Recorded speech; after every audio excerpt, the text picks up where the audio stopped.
Os aspectos do objeto imediato e do interpretante imediato também são responsáveis por aquilo que nós chamamos de experiência estética ou juízo estético. Ora, de fato, se o objeto imediato é o arranjo das relações, dos elementos do fônero numa determinada harmonia, numa determinada forma, e se o interpretante imediato é o julgamento ou emotivo, ou como fato, como diferença, ou como juízo dessas relações do objeto imediato, então o que está acontecendo aqui nesta fase perceptiva é a experiência estética do mundo. É como nós lemos e interpretamos o mundo. Um corolário desta teoria semiótica do espaço e do tempo é que os juízos estéticos, ou seja, os juízos que identificam as formas, as harmonias, as estruturas do fônero e dão a essas formas um juízo, uma continuidade temporal, esses juízos estéticos são também os primeiros juízos na escada que vai produzir os argumentos lógicos. Toda verdade lógica, toda busca pela argumentação lógica nasce da percepção no período da fundamentação e a partir da construção espaço-temporal das relações semióticas.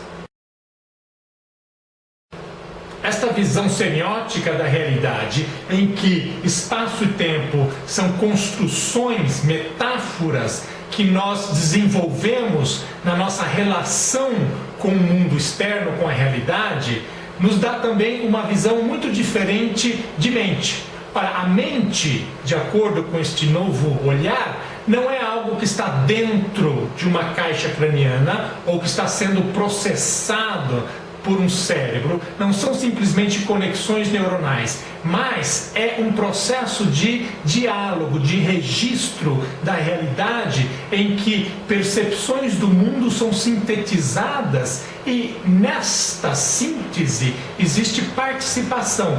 A nossa observação do mundo, da realidade, implica em deliberação, em participação, em continuidade entre processos que são mentais, individuais de cada um e o contínuo da mentalidade que produz o mundo. Na verdade, não há corte seco entre a mente individual e a mentalidade do mundo, mas há um contínuo.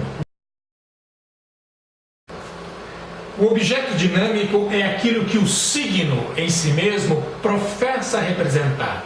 É algo que está fora do signo, que não pertence ao signo, mas que ele professa representar porque ele detém um substrato, um fundamento, né, que é o objeto imediato, que lhe dá um estofo fenomenológico, um fundamento faneroscópico, para que ele tenha condições de representar o objeto dinâmico em algum aspecto.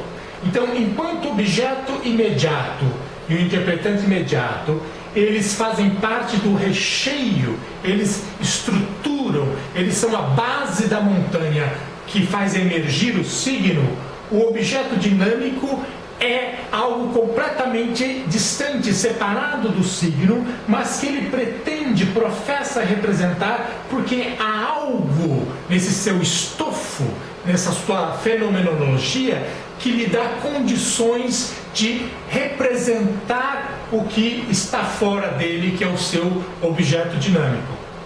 O objeto dinâmico pode ser uma primeiridade, uma qualidade, pode ser uma segundidade, um existente, ou pode ser uma terceiridade. Sendo uma terceiridade, ele é um padrão. Alguma coisa fora do signo se comporta, tem um padrão, e este padrão é o que o signo pretende representar na medida em que ele desenvolve o processo de significação. Este padrão, na verdade, pode ser representado por uma lei de probabilidade.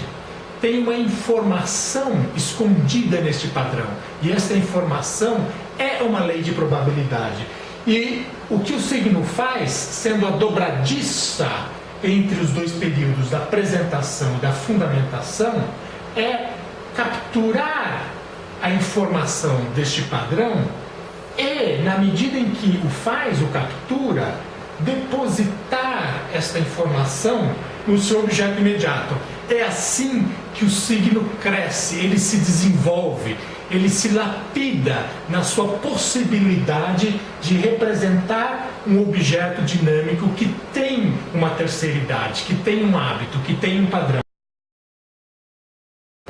Outra relação importante é que a passagem da informação que nasce do objeto dinâmico atravessa o signo e é depositada no objeto imediato pode ser descrito como um fluxo de informação em que o objeto dinâmico é uma fonte e o objeto imediato é o poço, é um sumidouro por onde escorre informação e acaba sendo depositada. E na medida em que este fluxo de informação muda as relações espaço-temporais do signo, ele também cria uma equação diferencial. Esta informação, aos poucos, é extraída e depositada, e o signo, ele produz um efeito de maximizar essa extração. Há, portanto, uma espécie de jogo de conhecimento em que o signo tenta maximizar as suas possibilidades significativas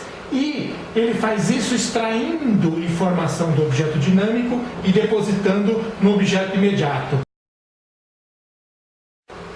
O aspecto do signo em si mesmo nos revela a materialidade do signo, ou seja, do que o signo é composto. O signo é feito de um conjunto de predicados, de propriedades, que se dá no objeto imediato e que é sintetizado no tempo, no espaço-tempo. E é este conjunto de propriedades que é a materialidade do signo. Uma palavra pronunciada, por exemplo, ela é um conjunto de tons, de tonalidades de voz que se propagam no espaço-tempo. Uma palavra escrita, ela tem uma cor, que é uma qualidade, sobre uma cor de papel, que é uma outra qualidade, gerando um contraste, uma segundidade, que é uma relação. Então, todos os signos, eles possuem qualidades que estão sintetizadas no espaço-tempo. Isso significa que, na verdade, o signo é tudo aquilo que está presente na realidade, na nossa mente, sem que a gente faça juízo se é real, existente ou se é imaginário. Uma ideia, ela também é um conjunto de predicados sintetizado na nossa mente em algum momento, em algum espaço. Então, uma ideia, ela é um signo e ela é também um conjunto de propriedades sintetizadas. Todo o mobiliário do mundo, desde as galáxias, estrelas, lua, as ruas, árvores, os objetos do cotidiano, as pessoas, uma foto, um diagrama, um dedo apontando alguma coisa, um computador, uma televisão, tudo é possivelmente um signo. Qualquer coisa, qualquer objeto que nós chamamos de objeto, qualquer coisa, ela é um conjunto de propriedades que está ali esperando ser ativada na sua possibilidade significativa. Então, o aspecto do signo nos permite fechar uma ontologia do objeto, uma ontologia da realidade. Se ele for uma primeiridade, é uma simples qualidade, por exemplo, uma tonalidade de voz. Se ele for uma segundidade, é algo que se apresenta, que se força na nossa esfera mental, na nossa mente. Se for uma terceiridade, é um padrão, é alguma coisa que se posiciona no universo, na realidade, como informação, como padrão, como lei de probabilidade. Então, o aspecto do signo é o mundo que é notado. A palavra notada já nos diz muita coisa. O que é notado é o que é predicado. A notação é a predicação. Isso significa que tudo aquilo que é notado é a nossa esfera ou a nossa semiosfera de possibilidades significativas. Jakob von Uxküll chamava essa esfera de possibilidades significativas que estão no meio ambiente de Umwelt.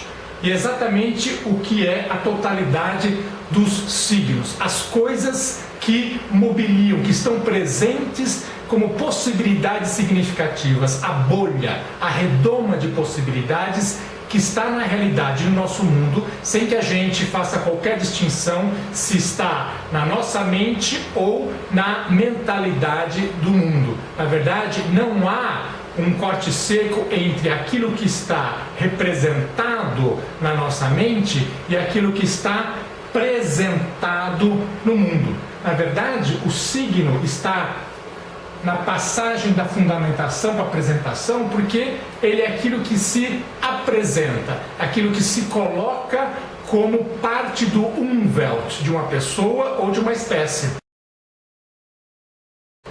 Perceba que o aspecto do signo em si mesmo é o primeiro do eixo da significação, que é o eixo teleológico, é o eixo que caminha para um propósito e, de fato, o signo ele nunca está resolvido enquanto ele não conseguir professar inteiramente o seu objeto dinâmico. Ele está, portanto, sempre em deriva, em busca, a caminho de um resultado final, de um propósito que é o do interpretante final. O signo, de fato, ele pretende passar pelo objeto dinâmico, criar interpretantes dinâmicos, até que ele consiga realizar todas as possibilidades interpretativas e produzir um interpretante final.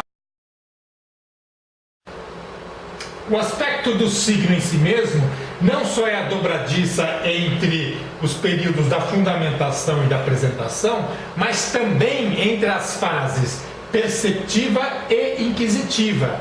Ele fecha a fase perceptiva e dá início à fase inquisitiva, ou seja, ele participa das duas. E na fase inquisitiva, o que ele está fazendo é justamente perguntar, inquirir, questionar o objeto dinâmico, tentando extrair do objeto dinâmico a informação que ele vai depositar como fundamento para o seu processo de significação do objeto dinâmico. Portanto, esta é a fase inquisitiva em que o signo procura se lapidar, procura se transformar, se aprimorar, extraindo informação do objeto dinâmico e depositando essa informação no seu objeto imediato.